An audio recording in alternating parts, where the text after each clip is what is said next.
Bonjour, alors dans cette vidéo, nous allons voir la valeur absolue et les inéquations. Alors, comme pour la vidéo sur la valeur absolue et les distances, on redéfinit ce que c'est qu'une valeur absolue, donc on dit que la valeur absolue de x est la distance entre x et l'origine.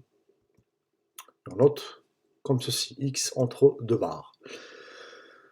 Ensuite, soit a et b deux nombres réels, on appelle distance entre le point d'abscisse A et le point d'abscisse B, le nombre valeur absolue A moins B. En fait, c'est la valeur absolue de la différence des abscisses qui me donne la distance entre deux points A et B qui se trouvent sur l'axe des réels. Donc, on a cette propriété qui me dit, pour tout réel A positif ou nul, on a la valeur absolue de x inférieure ou égale à A si seulement si x appartient à l'intervalle moins A, A. De plus, on a la même chose, pour tout réel A positif ou nul, on a la valeur absolue de x strictement supérieure à A, si seulement si x appartient à l'intervalle moins l'infini moins A ouvert, union A plus l'infini. Sachant que on peut rajouter deux autres formules.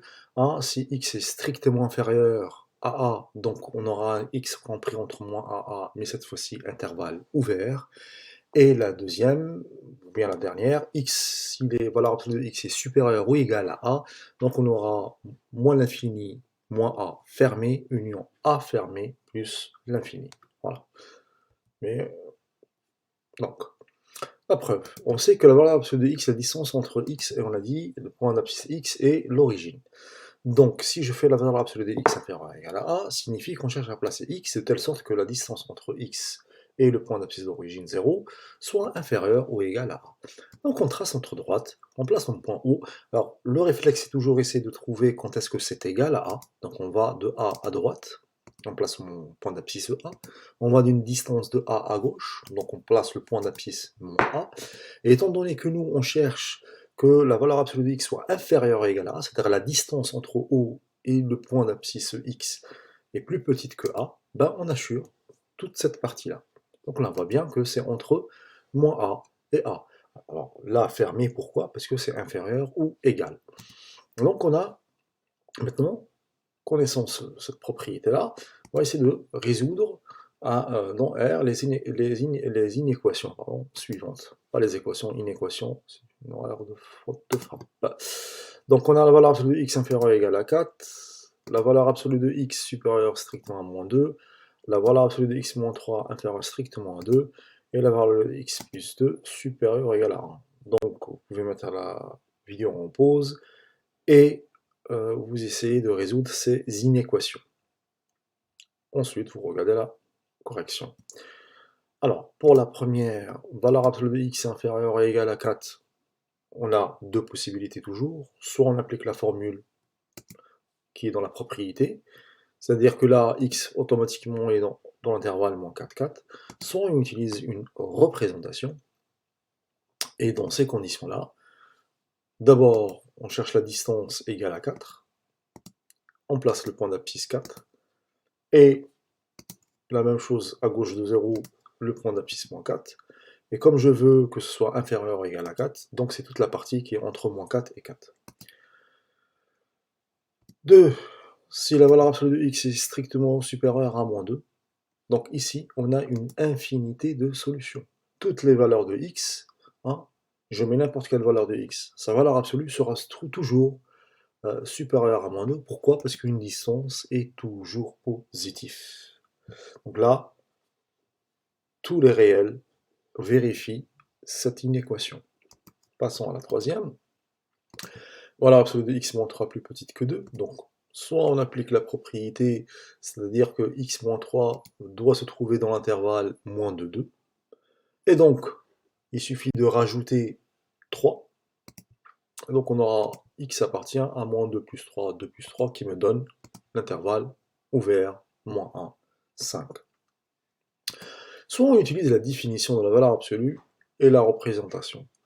Donc, on sait que la valeur absolue de x moins 3 est la distance entre le point d'abscisse x et le point d'abscisse 3. Donc, on trace notre droite, on place l'origine, on place le point d'abscisse 3.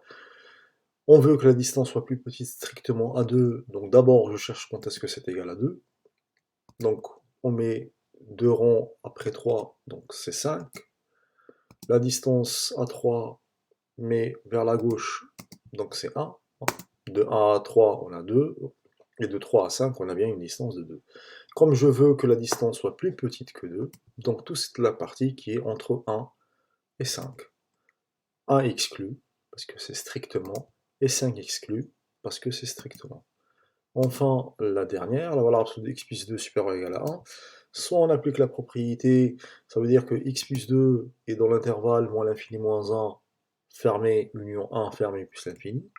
On rajoute moins 2, hein, parce que je cherche x.